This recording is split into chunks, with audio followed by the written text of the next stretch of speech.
राधे राधे भक्तों। पहले भाग में आपने जाना था बद्रीनाथ धाम की दिव्य तपस्या और समुद्र में समा चुकी भगवान श्री कृष्ण की रहस्यमयी नगरी द्वारिका की कहानी।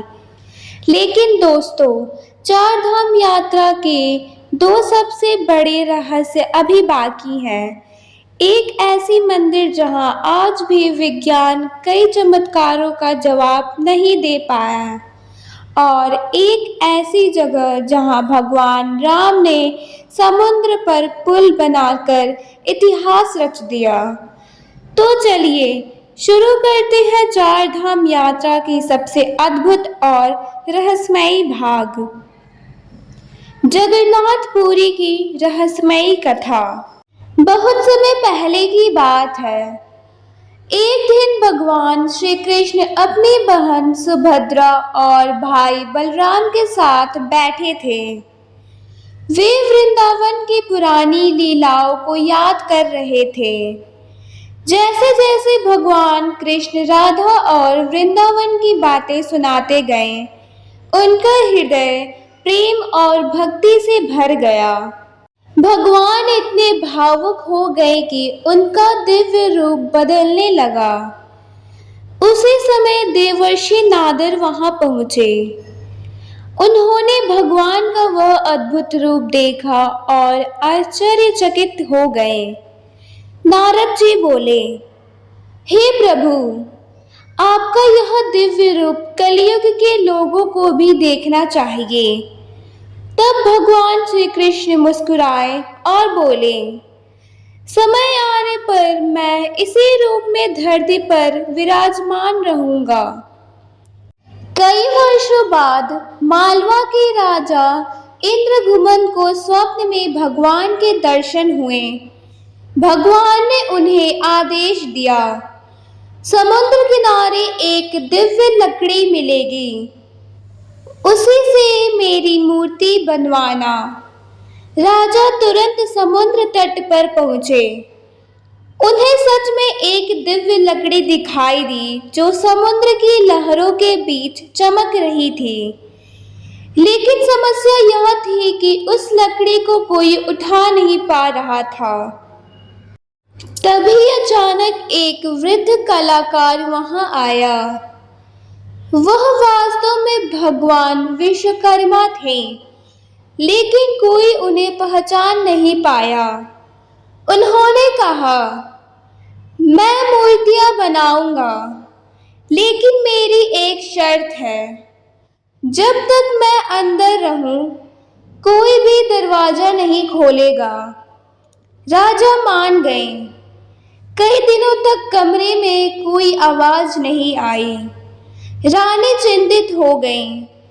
उन्हें लगा शायद वृद्ध कलाकार के साथ कुछ अनहोनी हो गई है।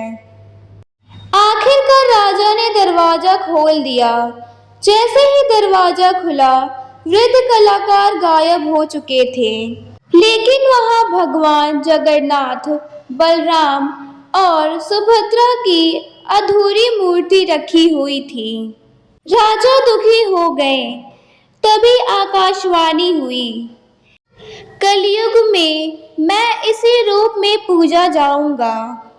तभी से जगन्नाथपुरी मंदिर में इन्हीं अधूरी मूर्तियों की पूजा होती है। जगन्नाथ मंदिर के रहस्य।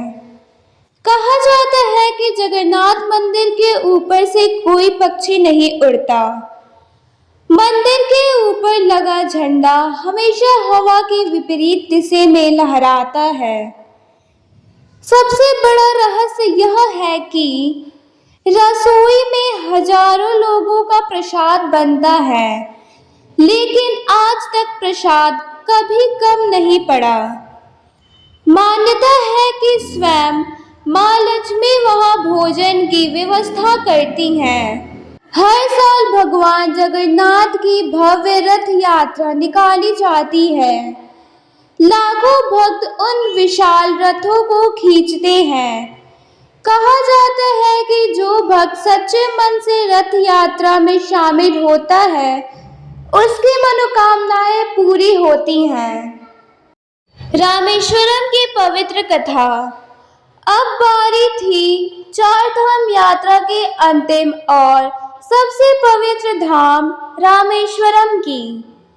जब रावण माता सीता का हरण करके लंका ले गया, तब भगवान राम अपनी वानर सेना के साथ समुद्र किनारे पहुंचे, लेकिन सामने विशाल समुद्र था। लंका तक पहुंचने का कोई रास्ता नहीं दिख रहा था।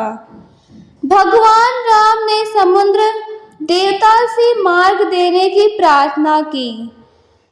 कई दिनों तक प्रार्थना करने के बाद भी जब समुद्र शांत रहा, तब भगवान राम ने क्रोधित होकर अपना दिव्य बाण उठाया।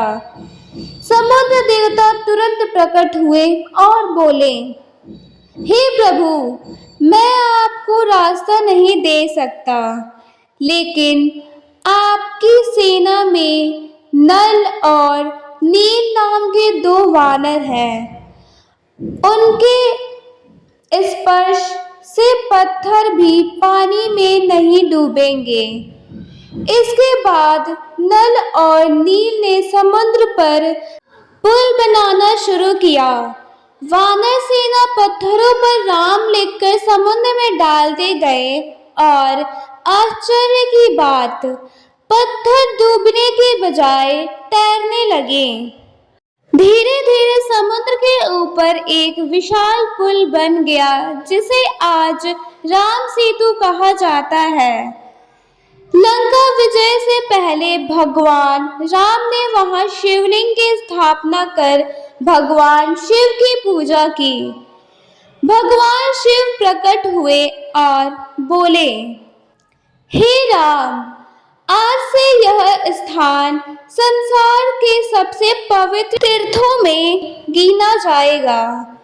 तभी से रामेश्वरम हिंदुओं का एक महान तीर्थ बन गया। चार धाम यात्रा की अंतिम रहस्य। कहा जाता है कि चार धाम यात्रा केवल मंदिरों की यात्रा नहीं है, यह इंसान की आत्मा की यात्रा है।